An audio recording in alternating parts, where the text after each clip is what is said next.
Off. First up was Tim May. Tim. Thank you.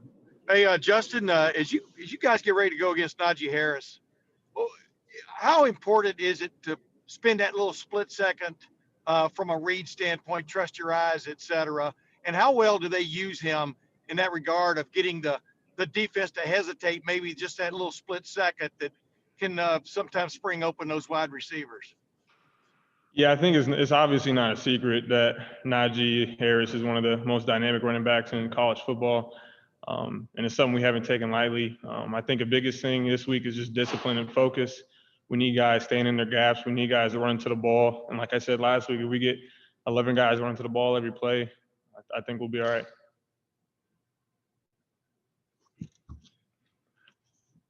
Next up is Griffin Strom. Griffin. Hey, Justin, how much more special is the opportunity to play in a national championship game at this stage in your career, kind of, at the end of this long Ohio State tenure for you, as opposed to, if you would have had the chance to play in a national championship game even last year in your first couple of years? Yeah, I think this year especially, it just means so much more. It kind of came full circle for me. I mean, when I first was getting recruited by Ohio State in 2014, they were coming off a national championship win. And then 6 years later, in my last year here, we're right back here. And so in that regard, it is special just for me playing in my last game, this being my last week of preparation. I mean, a lot of these seniors and a lot of the other guys are well aware that this is our last game and we're pouring everything we have into it. Next is Zachary Braziller. Zach. You mentioned Harris at the beginning there. It almost feels like he's kind of somewhat underrated because of all the talent they have. What do you just think of him as a player watching film and just how dynamic he is? I'd be surprised to say he's underrated. I think he's one of the most respected running backs in college football. And I mean, he puts out on film. He can make guys miss. He can run with power. He can catch out of the backfield. And obviously we haven't taken that lightly this week in our preparation. Nathan Baird. Hey, Justin, as athletes, when guys get hurt, as you unfortunately well know, your teammates feel sorry for each other, but you also know that guy just physically can't get out there on the field. I'm curious from a mental standpoint this year, when you guys have encountered these COVID absences, is that a different kind of mental grind on a team and the kind of the sympathy that you feel for each other, knowing a guy physically could get out there and play, but just isn't allowed to because of the circumstances? Yeah, I think especially this year, it's a lot different with the COVID stuff. It's like guys feel like they're able to play, but they can't play just because they have COVID. So it's real tough. I think the biggest thing and toll it has on a team is getting guys to focus and getting guys to know they have to step up. And I think that's something that we've done a great job of this year is our leadership and our younger guys know that when someone goes down, it's next man up, and they have to be at that level or even better when they come in. All right, next is Ben Hall. Ben. Hey, Justin, you chose to stay closer to home and going to Ohio State. So I was wondering what it would mean to you to bring home a national championship. Yeah, so much. When I was getting recruited, I think that was the main thing that went into my decision is that I wanted to stay in Ohio. I wanted to be near my family. I wanted to be near my friends. And that's one of the main motivators on how I stayed here so long and how I pushed through is the family, the friends, the teammates I have here in Ohio. And I think it'd be so special to bring one back again. Next is Austin Ward. Austin. Justin, you said it a couple times that this would be the last game on Monday night. Is there no part of you that's intrigued by year 7? I'm so surprised I'm getting a lot of these questions. Even some of my family asked me recently if I'm staying for a 7th, but I mean at this point I'm completely have the intentions on this being my last game. It's been an incredible journey, but I just don't know how much more I can give to Ohio State. Next is Angel Wells. Angel. Hi, so reflecting on your time at Ohio State, what's your biggest takeaway as a student athlete leading up to this moment? Biggest takeaway, I mean, I would say the things that I've learned here is just perseverance, leaning on others.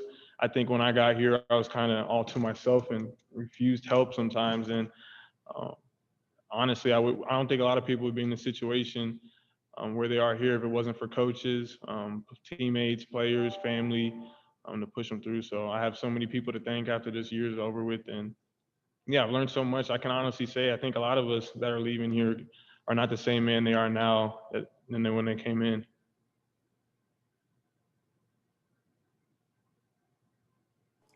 Next up is Steve Hellwagon. Steve?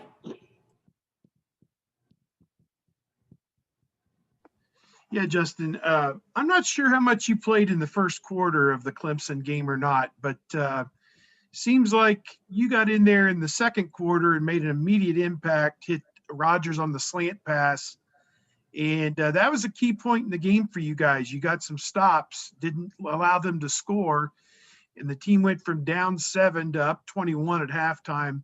Do you feel like you created a spark for the defense and helped kind of turn the tide in that game? That was the critical part of the game where you guys took the lead and you had stops in the second and third quarter that stopped drives for them. Just what's your thought about what you brought in that critical part of the game where your defense played its best ball?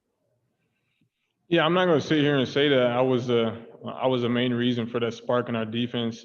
But every time I get in the game, my mindset is to make an impact wherever I can. And I'm glad to say that I have teammates like Sean, I have teammates like Haskell, I have teammates like Zach, I have teammates like Pete, Tough, who are also out there playing hard as hell and running to the ball and making our jobs a lot easier.